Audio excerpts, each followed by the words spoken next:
नमस्कार, रोक टोक मुंबई न्यूज में आपका स्वागत है। एक बार इस देश में दंगे भड़काना चाहते हैं। मुझे लगता था कि हम सब मिलकर एक हिंदू राष्ट्र बना रहे हैं, लेकिन आपका भाषण ये आपके सब देखकर मुझे लगा आप हिंदू पाकिस्तान बनाने जा रहे हो। लेकिन मैं आपको बताता हूँ भाई साहब, आप मुझे कुछ मत सिखाइए। मैं बहुत पढ़ लिख कर आया हूँ यहाँ, चिंता मत करिए। मैं हिंदुत्व भी पढ़ा हूँ और सब कुछ पढ़ा हूँ, और आप अभी नए मुल्ला बन गए हो हिंदुत्व के। आखिर आप बेचने खरीदने के बात पर आ गए, जिसका डर था कि जमीन बेचेंगे, जमीन खरीदेंगे। व्यापारी लोग ऐसे ही करते हैं, मीठी मीठी बातें करते हैं और फिर ये सब बेचकर भाग जाते हैं। नीरव मोदी जैसे जो आपके ही लोग हैं, विजय मल्ल्या, मेहुल चोकसी। मुसलमानों के महाराष्ट्र में मुसलमानों के मटन के दुकान से आप मीट मत खरीद लीजिए। मुसलमान देशद्रोही है, टेररिस्ट है, बटेंगे तो कटेंगे। अभी आप लोग मुसलमानों की संपत्ति की चिंता कर रहे हो। इतनी चिंता हो रही है कि मुझे डर लगने लगा है, और मुसलमान भी डरे, हिंदू भी डरे हैं कि इतनी चिंता गरीब मुसलमानों की क्यों हो रही है। रिजू जी, मैंने आपका भाषण सुना, तो ये असली मुद्दा जो है उसी दिन आपने ये बिल लेकर आए हो, उसी दिन डाइवर्ट करने के लिए, उसी दिन। सर, आज आप बहुत खुश दिख रहे हो, बहुत प्रसन्न भी हो। खुश रहो। मैं खुशी रहता हूं और आपको देखकर और खुश हूं। सर मैं देख रहा हूं कल से दोनों सदनों में गरीब मुसलमानों की बहुत चिंता हो रही है। अचानक इतनी चिंता हो रही है कि मुझे डर लगने लगा है, और मुसलमान भी डरे, हिंदू भी डरे हैं कि इतनी चिंता गरीब मुसलमानों की क्यों हो रही है। रिजू जी, मैंने आपका भाषण सुना, फिर गृह मंत्री जी का भाषण सुना। मुसलमानों की इतनी चिंता बैरिस्टर जिन्ना भी नहीं करते थे। बैरिस्टर मोहम्मद अली जिन्ना ने भी कभी इतनी चिंता मुसलमानों की नहीं की थी, वो आप कल से कर रहे हो। मुझे तो लगा कि बैरिस्टर जिन्ना का कब्र से आत्मा उठकर अपने शरीर में घुस गया। ऐसा मत करो। हमें पहले लगता था कि हम सब मिलकर एक हिंदू राष्ट्र बना रहे हैं, लेकिन आपका भाषण ये आपके सब देखकर मुझे लगा आप हिंदू पाकिस्तान बनाने जा रहे हो। ये सर, जिस तरह से ये आपने ये बिल जो आप लेकर आए हैं, ये लोगों का ध्यान भटकाने की एक रणनीति है। कल ही प्रेसिडेंट ट्रंप ने हिंदुस्तान के ऊपर 26% टेरिफ का आक्रमण किया, पूरा सबको डुबा दिया। तो ये असली मुद्दा जो है उसी दिन आपने ये बिल लेकर आए हो, उसी दिन डाइवर्ट करने के लिए, उसी दिन चर्चा होनी चाहिए थी कि ये बिल जो प्रेसिडेंट ने, जो ट्रंप ने जो टेरिफ लगाया, उसे हमारे देश के ऊपर क्या प्रभाव पड़ेगा। हमारी अर्थव्यवस्था गिरेगी, हमारा रुपया गिरकर मर जाएगा।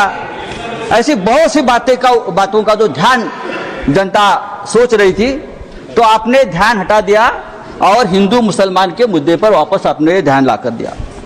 जब भी बेरोजगारी, महंगाई, आर्थिक मुद्दे आते हैं, तो आप इस प्रकार के धार्मिक मुद्दे लेकर आते हो और 2 दिन, 4 दिन, 5 दिन चर्चा आप कर लेते हो। सर, गरीब मुसलमानों की बात आप लोग कर रहे हो, करोड़ों गरीब मुसलमानों के हित की बात आप कर रहे हो। आपको मुसलमानों की चिंता कब से होने लगी? या आप ही लोग हैं मुसलमानों को चोर बोलते हो?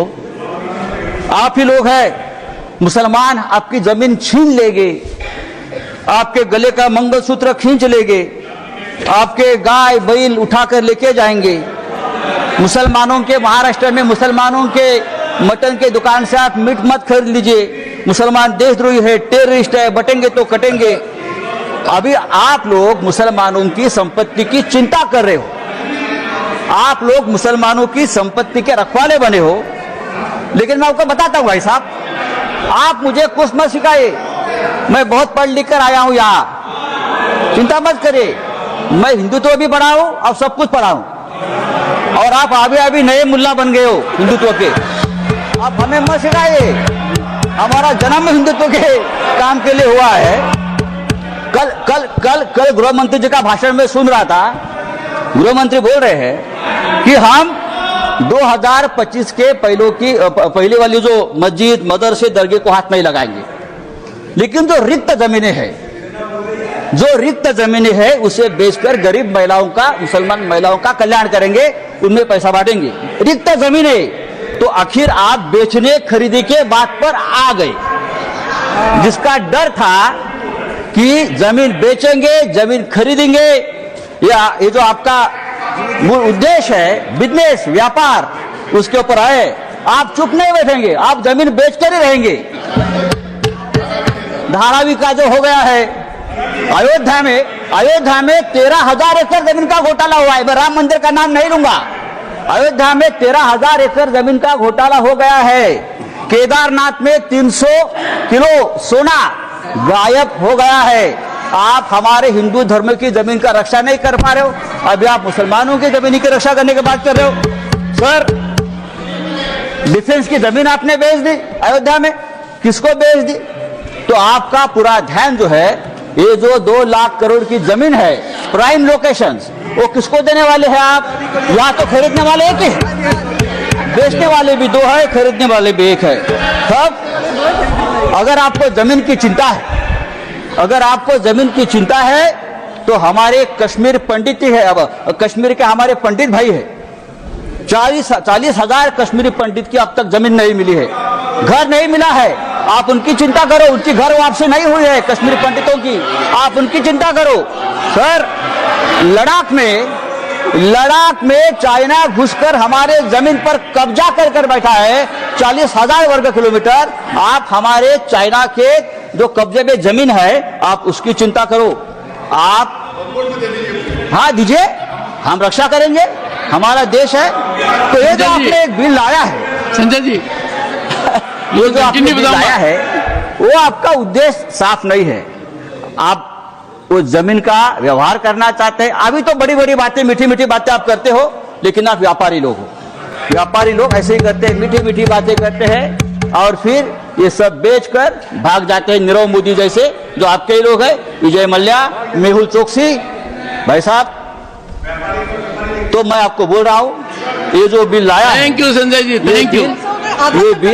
ये बिल हमारे समाज के हित में नहीं है, हमारे देश के हित में नहीं है। आप फिर एक बार इस देश में तनाव पैदा करना चाहते हैं, फिर एक बार इस देश में दंगे भड़काना चाहते हैं, लेकिन आप